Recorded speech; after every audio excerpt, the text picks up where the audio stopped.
Assalamualaikum warahmatullahi wabarakatuh. Kembali lagi channel YouTube saya ya. Kesempatan kali ini kita akan bahas tentang ujian akhir semester. Jadi nanti di ujian akhir semester itu kalian bikin suatu artikel yang dianalisis menggunakan metode statistik yang sudah kita pelajari selama ini.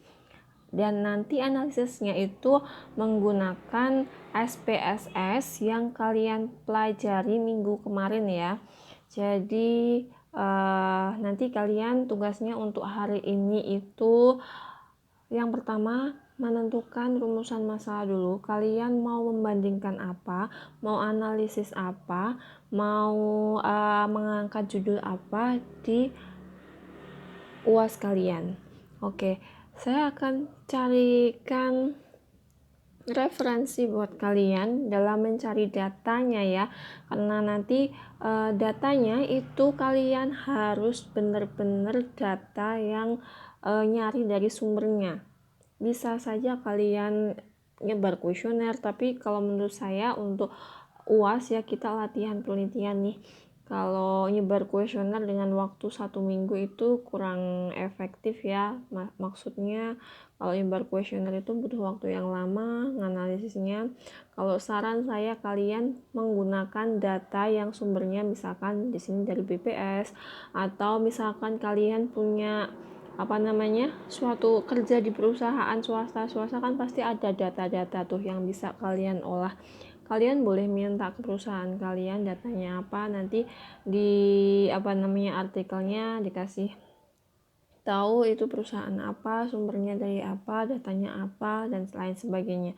Saya akan kasih contoh di sini. Misalkan kalian itu bikin penelitian yang berjudul perbandingan pendapatan per kapita masyarakat kota Solo dibandingkan dengan masyarakat kota Jogja. Oke, otomatis kalian kan butuh data pendapatan dari warga masyarakat Solo dan dari warga masyarakat Jogja ya. Contohnya seperti apa sih? Tadi seperti perbandingan pendapatan ya antara warga Solo sama Jogja. Nah, kalian bisa saja nanti seperti ini ya. Jadi masalahnya itu adalah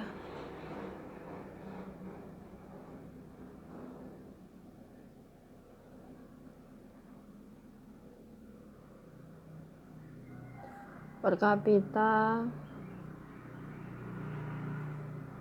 masyarakat kota Solo, kota Jogja.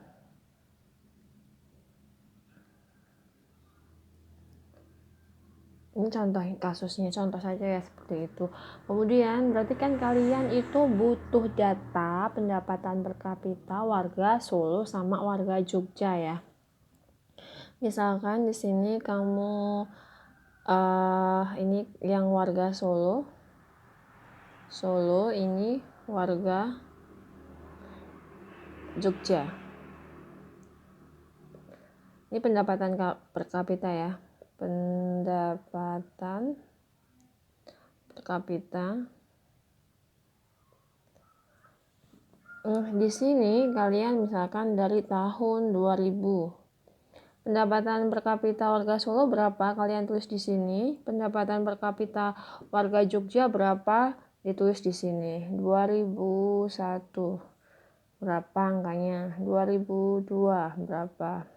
Seterusnya sampai yang terakhir 2019 ya. Nah, minimal datanya di sini adalah 15 minimal ya. Kalian harus cari data minimal 15 data. Ini. Kemudian kalian dapat data ini dari mana sih? Tenang aja, kalian ada BPS, Badan Pusat Statistik. Di sini banyak sekali data. Nanti kalian silahkan saja cari data di sini, entah itu data tentang pendapatan, entah itu data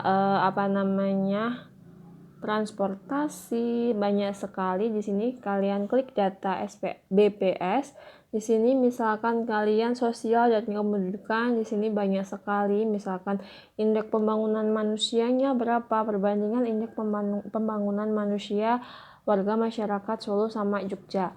Fungsinya kalian penelitian itu apa sih? Untuk membandingkan ya. Di sini untuk membandingkan indeks pembangunan manusia warga Solo sama Jogja. Apakah lebih potensial masyarakat kota Jogja atau kota Solo? Kalau lebih potensial masyarakat kota Solo, Jogja ya, lebih potensial masyarakat kota Solo, apa sih yang menyebabkan kelebihan potensial warga Jogja itu sehingga kalian dapat dalam kesimpulan kalian bisa memberikan solusi biar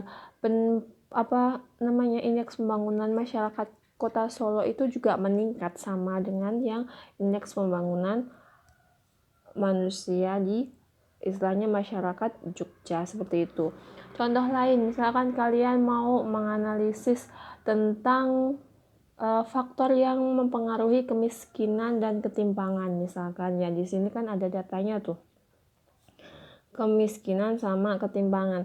Nah, di sini banyak sekali data, silahkan nanti kalian ambil. Ini contohnya proporsi populasi penduduk yang memiliki akses terhadap layanan sanitasi layak dan berkelanjutan menurut kelompok. Nah, ini kalian bisa bandingkan tuh. Ini kan dari data 2015 sampai 2019. Tadi kan kalau kalian butuh data itu 15 ya minimal. Berarti ini nggak bisa ya. Kalian harus carinya yang misalkan dari 2005 sampai 2019 seperti itu. Nah, nanti kalian bisa saja tuh membandingkan kuartil 1 sama kuartil kedua. Fungsinya apa? Sebelumnya kan kalian sudah mempelajari apa sih itu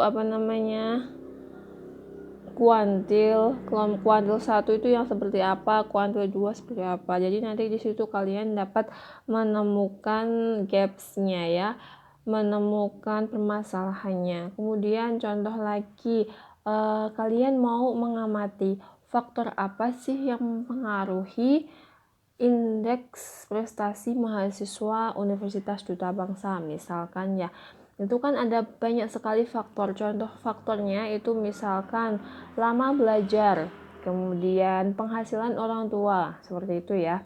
Itu contohnya. Berarti analisisnya menggunakan apa? Kalau seperti itu tadi, faktor-faktor yang mempengaruhi, berarti kalian menggunakan analisis regresi. Nah, kalian nanti cari data tuh. Cari datanya apa? IPK. Ini ya, ini kan tadi udah. Misalkan permasalahan kedua, faktor-faktor yang mempengaruhi IPK misalkan. Jadi kalian Y-nya itu adalah IPK, variabelnya ya di sini.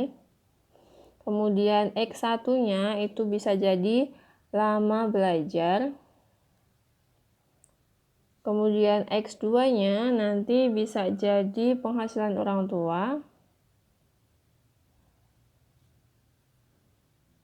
Kemudian X3 keikutsertaan jarak rumah bisa.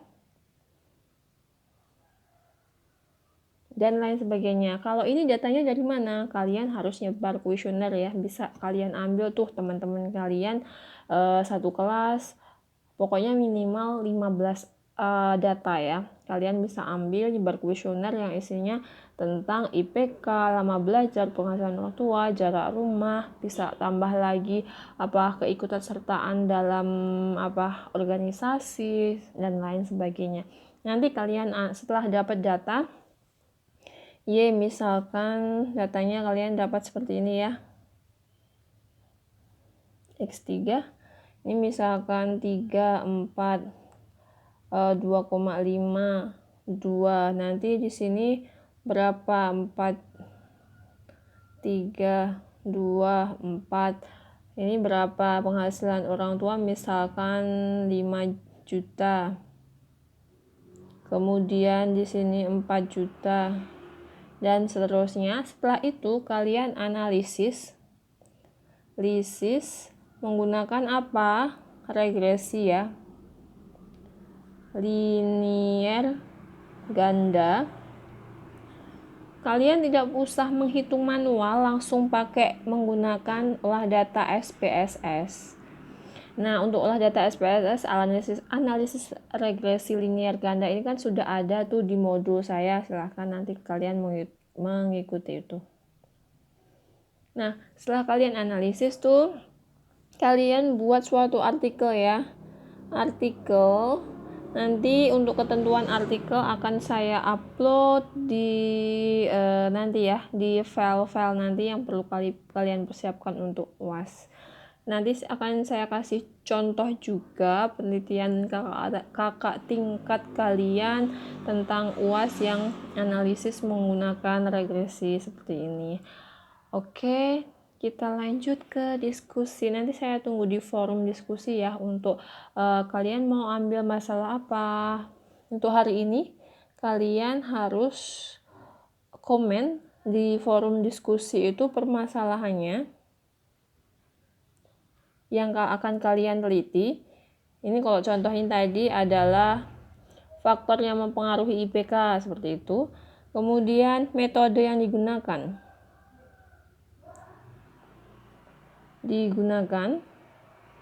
misalkan kalau di sini regresi linier ganda seperti itu ya. Itu yang jadi bahan diskusi kita pada pertemuan kali ini. Kemudian saya harap untuk SPSS kalian minggu kemarin sudah benar-benar mencoba ya. Itu contoh artikel nanti saya akan upload. Kalau kalian bingung cari datanya di mana, kalian bisa cari nih di BBS, banyak sekali data. Atau kalian searching saja data perusahaan atau data penjualan sepeda motor, perbandingan penjualan sepeda motor merek A sama merek B misalkan seperti itu. Bisa juga ya. Selain itu misalkan gini, faktor-faktor yang mempengaruhi mahasiswa duta bangsa itu memilih kuliah di Universitas Duta Bangsa itu juga bisa pakai regresi ya. Atau kalian kalau bingung cukup nih saya kasih ide untuk mencari, misalkan kalian pakai analisis regresi ya. Kalian ketik saja menggunakan analisis regresi jurnal. Di sini ada contohnya itu. Penggunaan regresi linier ganda untuk menganalisis pendapatan kelapa. Nah, di sini nanti data yang digunakan adalah pendapatan kelapa petani. Nanti di situ sudah ada contohnya banyak sekali. Oh iya, saya kan mau menjelaskan kalau ini tadi kan pakai analisis regresi ya, tapi kalau perbandingan kayak gini, perbandingan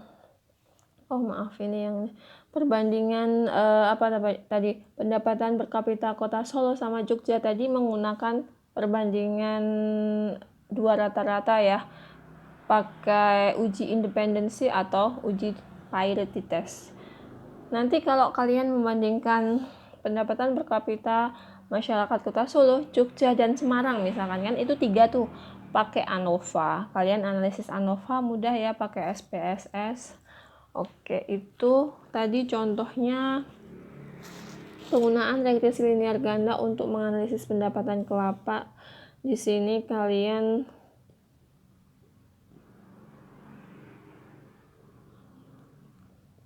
ada itunya, X1 jumlah produksi, X2 biaya, kemudian X3 jumlah pohon, X4 luas lahan, dan lain sebagainya. Di situ kalian bisa lihat di BPS banyak sekali data tentang pertanian ya.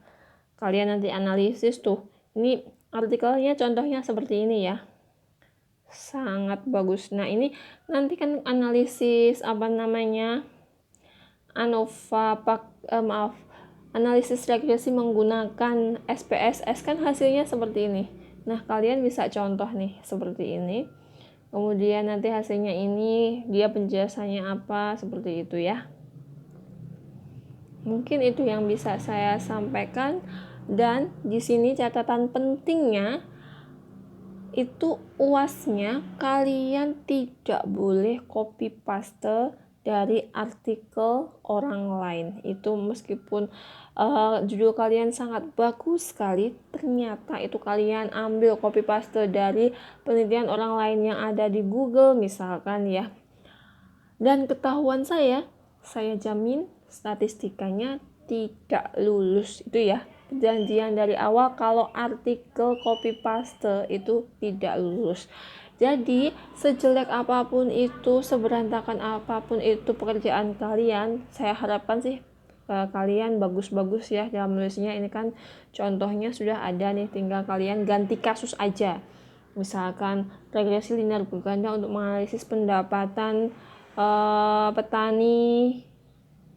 petani padi, misalkan di contoh lain seperti itu ya.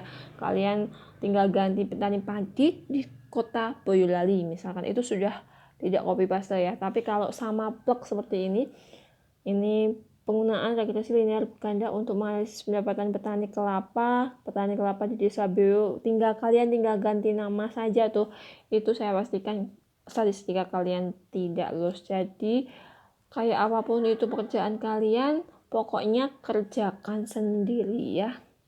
Oke. Mungkin itu yang bisa saya jelaskan untuk pertemuan kali ini. Jangan lupa nanti komen di forum diskusi adalah permasalahan sama metodenya apa. Oke. Sekian dari saya. Wassalamualaikum warahmatullahi wabarakatuh.